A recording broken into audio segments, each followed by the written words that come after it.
Nah, kalau tren itu kan tren itu yang kebanyakan dipakai orang sama sebaiknya apa itu dua hal yang berbeda ya. Ya. Ya kalau kebanyakan dipakai orang tetap masih orang pakai itu adalah untuk kepentingan menemukan orang yang tepat untuk ditempatkan di tempat yang tepat ya. Jadi masih the right man on the right place itu. Dalam arti orang itu menggunakan psikologi untuk seleksi, penempatan, untuk penjurusan ke pendidikan gitu ya. Jadi pakai tes intelijensi, tes kepribadian, cari bakat, assessment untuk kepentingan kerja gitu ya. Itu masih kebanyakan, tapi sebenarnya itu di Indonesia ya. Sebenarnya kita bisa pakai juga untuk kepentingan lain. Kalau di luar itu yang ngetren juga sekarang menggunakan psikologi untuk kepentingan pemasaran, pengiklanan, dan mempengaruhi orang.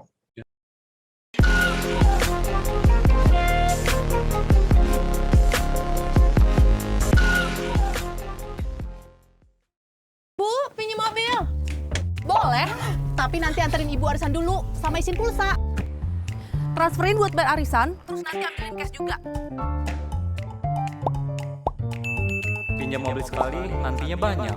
Makanya perbanyak transaksi, kumpulkan poin, lalu tukar dengan kupon undian di BNI Mobile Banking dan menangkan hadiahnya.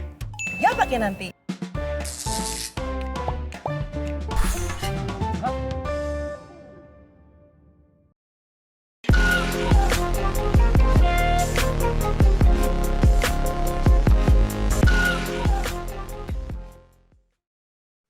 Assalamualaikum warahmatullahi wabarakatuh. Bersama saya Bambang Sadono di kanal Inspirasi untuk Bangsa. Mudah-mudahan kanal ini selalu memberi inspirasi, motivasi, dan edukasi. Kami sedang mempersiapkan beberapa video wawancara untuk ikut memberi makna 72 tahun Universitas Indonesia. Saya sekarang sudah bersama dengan Dr. Bagus Takwin, SPSI M.Hum, Dekan Fakultas Ilmu Psikologi Universitas Indonesia. Apa kabar, Pak? Baik, Pak Bambang. Iya. Selamat. Iya. Selamat siang, sore, pagi, sehat semua. Iya. Pak Bagus Takwin ini lahir di Bandung 31 Agustus 1970. Menyelesaikan pendidikan sarjana di Fakultas Psikologi UI tahun 1998. S2 diselesaikan di Fakultas Ilmu Sosial dan Budaya UI 2002 dan S3 di Fakultas Psikologi UI tahun 2008. Bapak mungkin bisa cerita pengalaman ketika di Fakultas Psikologi UI, kemudian banyak menulis, bahkan kalau dicari di Google itu yang keluar bukan sarjana psikologinya, bukan dekannya, tetapi penulis. Ya. Moga Pak, silakan Pak. Ya memang cita-cita saya jadi penulis. Dan sejak zaman mahasiswa juga suka nulis-nulis ya. Terlibat dalam pembuatan majalah kampus, majalah mahasiswa, terus ya suka nulis-nulis artikel gitu. Dan bercita-cita mau menerbitkan buku gitu ya. Ya waktu proses nulis awal sih masih mahasiswa, waktu udah lulus jadinya saya teruskan, kemudian baru bisa nerbitin buku setelah lulus. Saya lulus itu dari Fakultas Psikologi sebagai psikolog, tapi 1997 ya, sebenarnya akhir 96, tapi kayak 97 ya, atau 98, saya lupa ya, pokoknya 97. Tapi ya tercatat 98, mungkin tunggu ijazah kali ya waktu itu. Tapi pengalaman saya di Fakultas Psikologi itu memang pengalaman yang banyak terkait dengan penulisan juga, dari zaman kuliah awal masuk tahun pertama kedua sampai tahun akhir tuh urusannya penulisan. Kalaupun kita terlibat dalam kegiatan macam-macam, nanti pas bagian-bagian nulisnya biasanya saya. Ya kita banyak aktivitas diskusi dan bahkan penelitian ya. Pertemuan antar mahasiswa gitu, bicara tentang macam-macam tuh, kami biasa bikin konsepnya tulis. Jadi pengalaman itu yang terkait dengan tulis-menulis lah. Banyak, jadi memang itu cita-citanya. Dan dulu kita berharap bisa nanti kalau ngitung umur tuh pakai buku gitu. Jadi bukan ulang tahun berapa tahun kita hidup, tapi berapa buku yang kita sudah terbitkan. Maunya gitu dulu. Universitas Indonesia, universitas kami, ibu kota negara, pusat ilmu budaya bangsa, kami mahasiswa. Pak Bagus kan yang menarik kan juga menulis fiksi kalau tidak salah. Ya mungkin saya pertama kali dikenal oleh pembaca, zaman dulu, kalau sekarang pun udah nggak dikenal lagi karena buku fiksi saya udah lama. Ya dari tulisan-tulisan fiksi ya, selain buku pengantar filsafat atau artikel-artikel terkait psikologi. Jadi saya suka menulis fiksi, saya membaca fiksi, saya suka baca sastra, puisi gitu.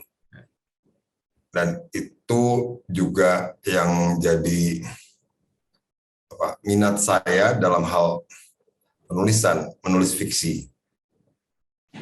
Ya, saya banyak belajar dari sastra, dari fiksi, dari buku-buku cerita gitu ya.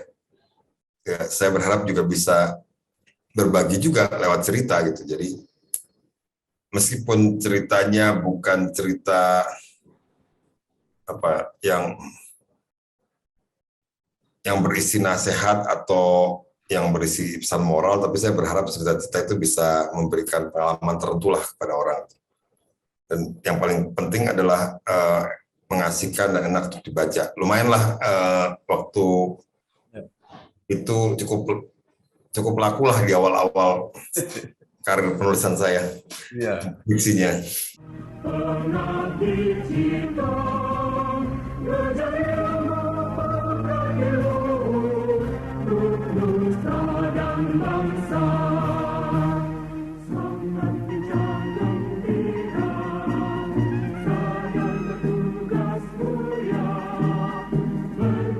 Ya, jadi saya juga memantau masih menulis kolom sampai sekarang. Ya, kalau ada kesempatan, nggak rutin sih kalau nulis kolom tuh, biasanya belakangan ini karena kesibukan nulis kolom kalau diminta, misalnya ada permintaan dari ya majalah, koran gitu, minta nulis kolom, ya saya nulis. Tapi kalau nulis sendiri terus kirim tuh udah lama enggak ya, jadi kita nulis. Tapi saya ada juga nulis di website gitu ya. Jadi kan sekarang media online ya, ada beberapa juga saya tulis bulan sekali belakang ini di beberapa website. Cuman untuk modelnya bukan kolom, tapi lebih esai, jadi lebih bebas tuh. Mau nulis yang agak serius, mau nulis teoritik, mau nulis tentang ulasan apa yang ada yang terjadi sekarang, saya nulis. Jadi kolom tuh saya nulis sih membiasakan diri untuk selalu nulis ya. Kalau belum nulis sehari berapa kalimat, berapa paragraf, berapa halaman, ya suka masih nggak bisa tidur lah kira-kira gitu. Maksain.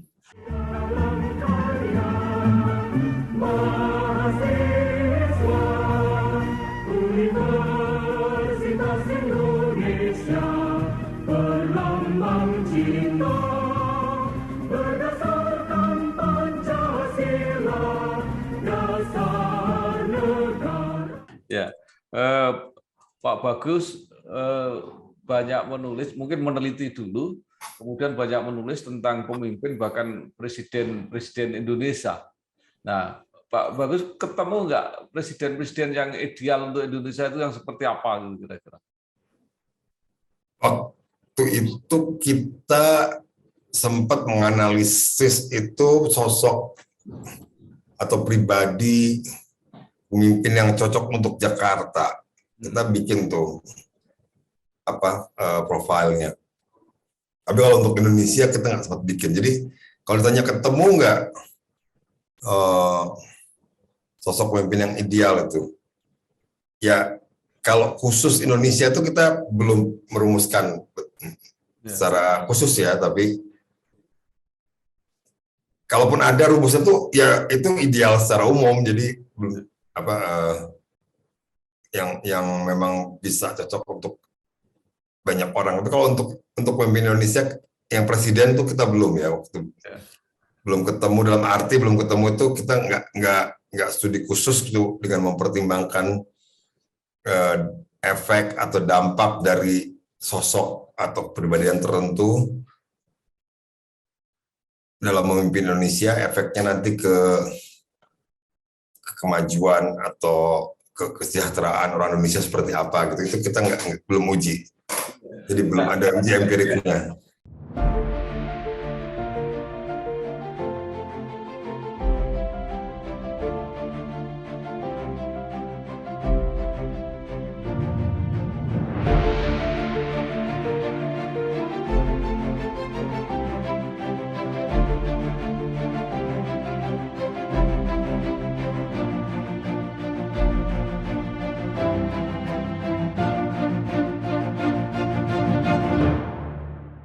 Ya, tapi secara psikologis karena sampai sekarang kan orang selalu mengatakan presiden Indonesia itu hanya bisa dari orang Jawa. Oh, itu kan bukan aspek psikologis tapi aspek politik, yaitu lebih ke, jadi mungkin itu bisa dilihat dari aspek politik, sosiologis, antropologis, meskipun bisa dilihat juga secara psikologis ya. Itu lebih ke kesesuaian antara harapan kebanyakan orang dengan karakteristik yang dimiliki orang yang jadi presiden. Nah, kebetulan yang paling banyak ini orangnya adalah orang Jawa. Semua, Pak. Bukan, maksudnya pemilihnya atau rakyatnya tuh kebanyakan orang Jawa tuh banyak, meskipun pulaunya cuma di segitu, tapi nyebar ke seluruh Indonesia, jumlahnya banyak, sehingga ya karena kebanyakan orang Jawa, maka terus mereka berharap orang Jawa jadi presiden. Tapi sebenarnya kalau karakteristik orangnya atau kejawaan itu tidak berkorelasi tinggi dengan efektivitas sebagai presiden, maksudnya. Jadi mau Jawa mau bukan Jawa, itu tidak berefek secara langsung dan khusus pada kemampuan orang untuk memimpin Indonesia sebagai presiden. Ya. Pak, kemampuannya itu kemampuan untuk memimpin ya, bukan kejawaannya. Meskipun kalau kita lihat sebagai proses yang bersifat populis, ya kejawaan jadi penting karena yang milih orang Jawa kebanyakan, yang dipilih juga biasanya kemungkinan Jawa juga. Universitas Indonesia,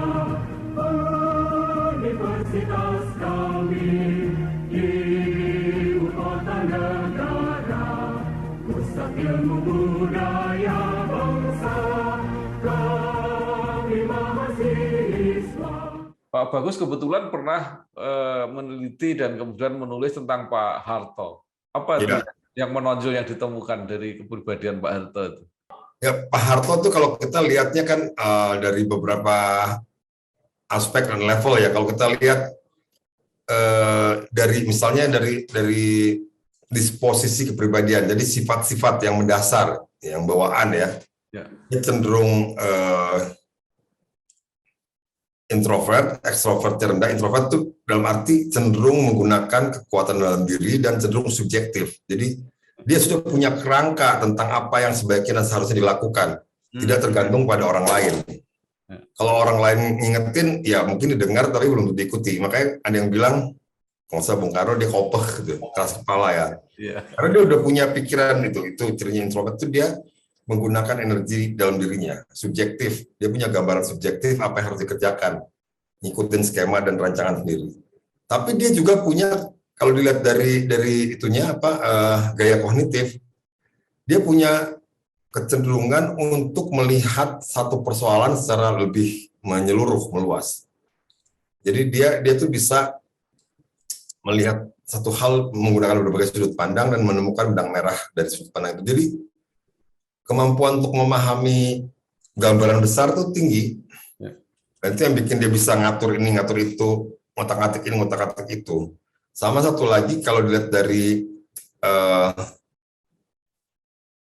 cerita kehidupannya dia, dari apa yang dialaminya itu, dia itu punya satu dorongan untuk tidak mengalami pengalaman disia-siakan atau direcehkan atau direndahkan atau dihina. Dia ada punya kecenderungan itu karena dalam ceritanya dia di masa kecil itu merasa sangat direndahkan dalam pengertian mendapat perlakuan tidak adil, mengalami kesusahan yang luar biasa. Dalam ceritanya itu dia menyatakan itu. Nah, itu mendorong dia untuk kemudian berusaha sedemikian rupa supaya kejadian-kejadian tidak menyenangkan itu tidak terulang di masa depannya. Dan dia sensitif. Jadi cukup sensitif dan cenderung jadi seperti nggak percaya diri meskipun dia tetap berusaha untuk menguatkan dirinya ya. Tapi di sisi lain jadi waspada sekali. Nah itu ada kecenderungan kalau dalam konteks pribadian itu sifatnya neurotik gitu ya. Peka terhadap hal-hal kecil, waspada, terus kemudian cemasannya tinggi. Tapi itu yang membuat dia kemudian selalu hati-hati, selalu berusaha menjaga apapun supaya terjadi sesuai dengan apa yang dia inginkan, diharapkan. Jadi kontrolnya kuat, gitu. Saya kira gitu. Itu yang menonjol pada dirinya.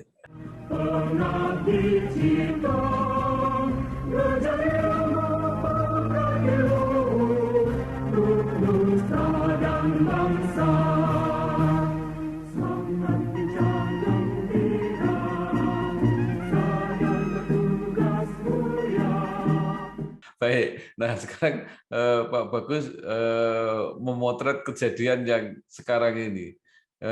Kalau menurut saya saat ini di sosial politik kita itu kan orang sensitif ya, emosional, kemudian ingin menyatakan itu secara secara ekspresif gitu, pernyataannya tajam gitu, sehingga seolah-olah di masyarakat ini menjadi ketegangan yang sangat tinggi, perbedaan yang sangat keras gitu ya. Ini hari-hari terakhir ini kan orang menantang bahkan mau membunuh dan sebagainya itu. Ini gejala psikologi sosial seperti apa ini Pak Bagus? Dalam melihat gejala ini kita tidak bisa melepaskan aspek psikologis itu dari perkembangan teknologi komunikasi dan informasi ya. Ada sosial media dan sebagainya itu sangat berperan membuat orang seperti saling terhubung meskipun tidak kenal. Jauh itu orang-orang jauh bisa diatasi, jadi jauh secara fisik tapi dekat, tetap bisa dekat gitu. Nah, orang juga punya kebebasan atau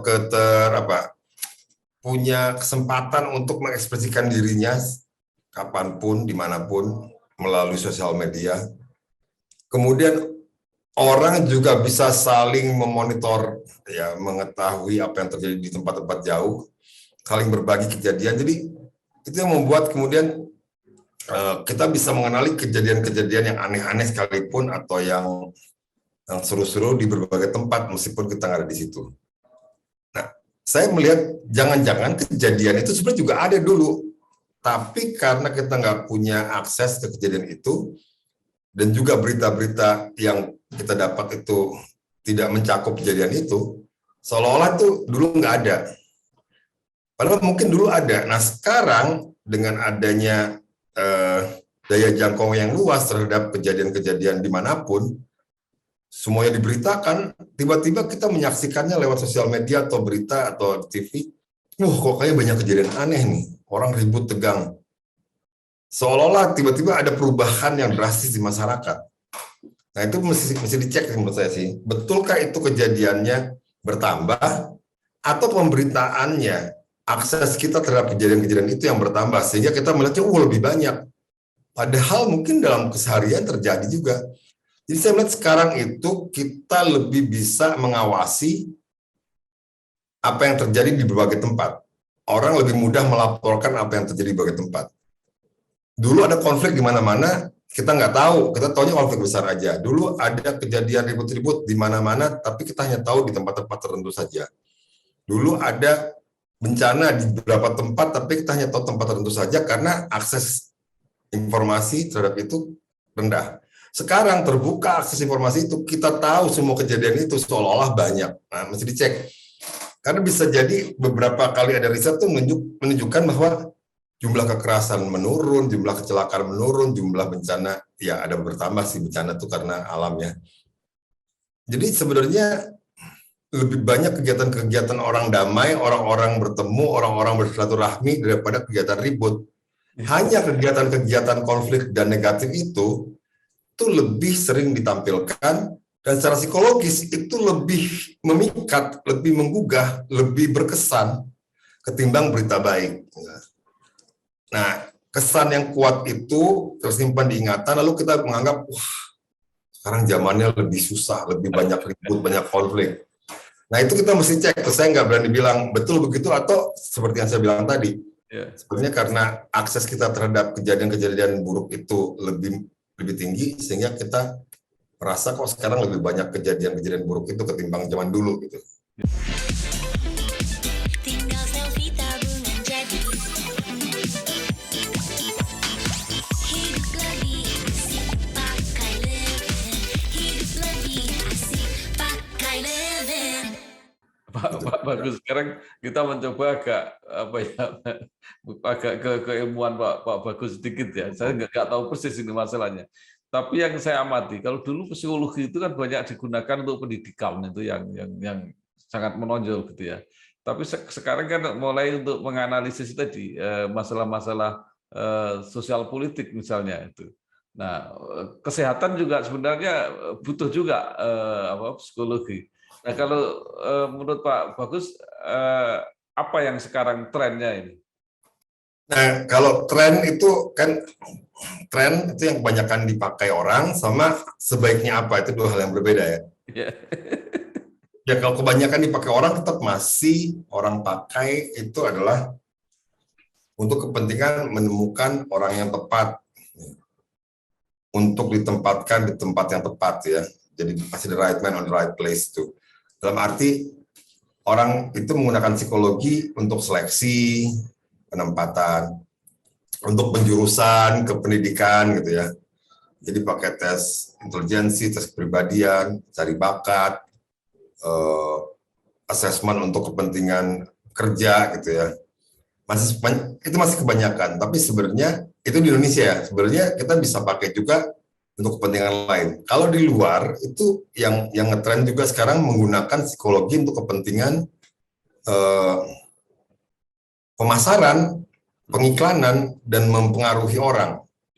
Persuasi, mempengaruhi itu jadi penting. Jadi terutama mungkin menggunakan teori kepribadian. Berdasarkan teori kepribadian, kita bisa bikin alat untuk mengidentifikasi orang itu punya kepribadian apa, sifatnya apa yang dia suka, apa yang dia harapkan. Dia lebih tergugah kalau ditawari barang apa, dia lebih tergugah kalau diajak beraktivitas seperti apa gitu. Nah, itu berdasarkan gambaran kepribadian. Nah, sekarang teknologinya udah memungkinkan bahwa orang secara online itu bisa dikenali kepribadiannya lewat jejak-jejak aktivitas dia di internet. Misal di Facebook, dia itu temenan sama siapa, dia like-nya apa, dia posting gambar apa, dia nulisnya apa, segala macam itu semua mencerminkan kepribadiannya. Dari situ kita bisa kenali kira-kira orang ini kepribadian seperti apa. Nah, itu kemudian pemahaman itu bisa dipakai untuk macam-macam. Apakah untuk kepentingan politik, ngarahin dia milih orang tertentu, atau kayak dia di Inggris tuh mengarahkan orang-orang itu untuk memilih Brexit misalnya, atau buat micro targeting kepentingan bisnis, misalnya mau jual produk apa, orang seperti ini suka sepatu jenis ini. Kalau orang dengan kepribadian neuroticism tinggi, dia sukanya misalnya kamera-kamera pengintai misalnya gitu ya. Kalau orang-orang yang extrovertnya tinggi suka berinteraksi, kita tawarin kegiatan-kegiatan outdoor misalnya gitu. Kalau orang yang conscientiousness-nya tinggi, hati-hati, suka tertib teratur, tawarin buku misalnya kayak gitu.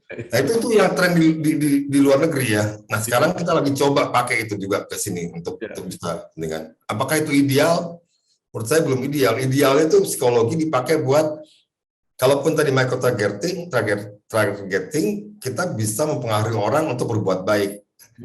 Psikologi harusnya bisa meningkatkan kebahagiaan orang Indonesia dan orang manapun. Jadi sekarang psikologi dipakai untuk analisis big data itu ya, Pak ya?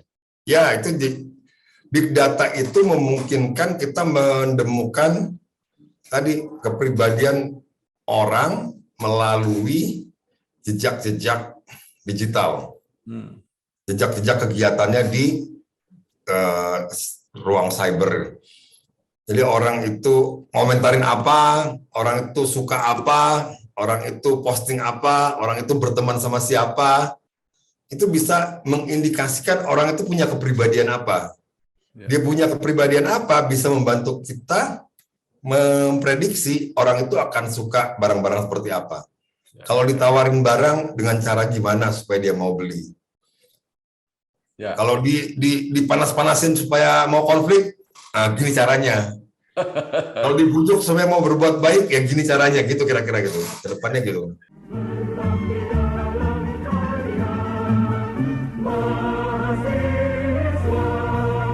Universitas Indonesia berlambang cinta berdasarkan Pancasila. Bagus. Sekarang kita kembali ke Fakultas Psikologi, karena sebuah lembaga pendidikan pasti ujung akhirnya itu adalah produk, yaitu lulusan. Nah, sekarang apa kira-kira kiprah para lulusan psikologi UI ini? Ya, kalau kita lihat kiprahnya memang masih banyak itu, atau kebanyakan ya, di dunia industri, dunia bisnis ya, di swasta itu yang paling banyak ditempati ya, tapi bukan berarti tidak ada di pemerintahan. Mungkin di industri tadi kebutuhan akan psikolog untuk seleksi, pengembangan sumber daya manusia, penempatan orang di tempat yang tepat, kemudian pengembangan orang melalui jalur pendidikan, pembelajaran, pelatihan itu yang kemudian melibatkan psikolog. Nah, itu banyak tempat. Tapi menarik juga ada beberapa startup atau perusahaan-perusahaan yang mengedepankan teknologi, banyak juga menggunakan alumni psikologi UI. Misalnya di beberapa tempat itu, nggak usah sebutlah, tapi unicorn yang cukup terkenal di Indonesia, itu banyak juga yang kemudian melibatkan mereka sebagai apakah pembuat strategi, analisis data, pemodelan dan macam-macam gitu ya. Kalau di perusahaan di pemerintahan beberapa pernah jadi dirjen, misalnya. Tapi biasanya kaitannya ke pendidikan ya. Meskipun ada juga yang di bidang lain ya. Tapi memang kebanyakan masih bergerak di bidang yang berhubungan dengan sumber daya manusia. Ada yang berkiprah di komisi perlindungan saksi ya, saya lupa persis namanya itu. Ada juga yang di situ. Ada banyak di LSM, terutama pendampingan korban kekerasan dan juga pendampingan korban-korban bencana. Itu banyak juga berkiprah di sana. Ada yang jadi duta besar ya, duta besar juga ada. Dulu emang ada jadi menteri seperti Pak Fuad Hasan. Sebenarnya banyak juga yang menjadi think tank, sebenarnya jadi pemikir, cuman nggak muncul menonjol ke permukaan. Tapi sebenarnya kalau dilihat mereka ini yang merancang banyak hal lah gitu, si lulusan Fakultas Psikologi ini. Universitas Indonesia, universitas kami, ibu kota negara, pusat ilmu budaya bangsa, kami mahasiswa. Terakhir Pak Bagus, mungkin apa yang Bapak harapkan atau sarankan kepada sivitas akademika Fakultas Psikologi UI, termasuk para alumni, untuk berkiprah, tetapi juga selalu membawa nama besar UI. Saya itu berharap sebenarnya Fakultas Psikologi UI dan juga alumni-alumninya itu dia bisa mengakar pada semua aspek pembangunan di Indonesia. Jadi terlibat dalam proses-proses penyelesaian masalah, yang mulai identifikasi masalah, penyelesaian masalah, pembuatan kebijakan, juga kemudian menghasilkan solusi-solusi yang bisa membantu orang Indonesia menjadi lebih bahagia dan lebih sejahtera. Bisa terlibat di bidang kementerian, bisa di masyarakat sipil, bisa juga di swasta ya. Nah, harapannya juga kita terlibat dalam proses pembangunan inklusif ini yang berkelanjutan. Jadi psikolog UI perlu lebih meningkatkan pengaruhnya lewat berbagai cara untuk menggugah orang, menggerakkan orang, menampilkan tingkah laku yang produktif, yang membahagiakan mereka gitu. Ya pasti perilaku sehat juga masuk, tapi juga membahagiakan, bermakna. Nah itu juga diperlukan. Jadi apakah itu lewat kebijakan pemerintah, lewat mereka bikin kampanye-kampanye atau advokasi peraturan, lewat berbagai bidang lah gitu. Harapannya begitu. Jadi harapannya lulusan psikologi UI lebih berorientasi pada upaya peningkatan kebahagiaan dan kesejahteraan orang Indonesia. Itu harapannya. Ya, baik. Terima kasih sekali Bapak Dr. Bagus Takwin, Dekan Fakultas Ilmu Psikologi UI. Banyak hal yang bisa kita serap, ya. Mudah-mudahan ini mencerahkan untuk kita semua. Sekali lagi terima kasih Pak. Terima kasih Pak Bambang. Selamat bekerja, selamat berjuang. Terima kasih. Ya. Warahmatullahi wabarakatuh. Waalaikumsalam warahmatullahi wabarakatuh.